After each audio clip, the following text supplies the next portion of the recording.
See, I feel like this isn't the kind of thing to say to a woman. This is what should be said to a man, right? Okay. For example, men are more likely to support proxy wars. Men are more likely to support war. Men are more likely to support bombing another place. They're more likely to support increasing funding to armies than women are. Okay, that is selfishness.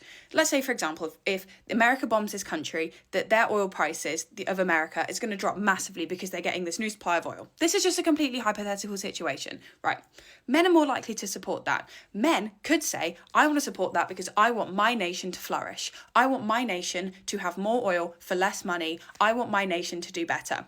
That is not altruism. Just because other people will be benefiting from lower oil prices and having more oil does not mean it's altruism. That is selfishness, because you are only caring about yourself because it's making you better, or your immediate neighborhood, for example, or your nation. That is still selfishness. Just because other people are also being benefited does not immediately make it altruistic, right? Women are more likely to be a lot more pacifistic than men. They're more likely to say I'm not supporting this war, even if it's lowering oil prices, or even if it means that we can pay less on this specific thing because we're making a trade deal with another country for supporting their proxy war.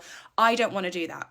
That is altruism, because you're not benefiting yourself and you're helping, supporting, and not harming other people. That is what altruism is. And I'm not saying that oh God, I can't even have to say this. I'm not saying every single man ever loves war and every single woman ever hates war. Of course, I'm not saying that. I'm just saying that so many studies and so much research has found that women are more likely to be against war, be against funding proxy wars and stuff like that than men are. It's one of those things. So this is not the kind of thing that you need to say to a woman. This is the kind of thing you need to say to a man. Don't disguise your selfishness as altruism. Don't say, it's making my nation better, so this is a really altruistic thing for me to do because it's helping everyone. No, it's not. Because it's not helping the people that are being murdered. It's not helping the people that are having their land destroyed so you can have more cheaper oil. That's not altruism. That is selfishness.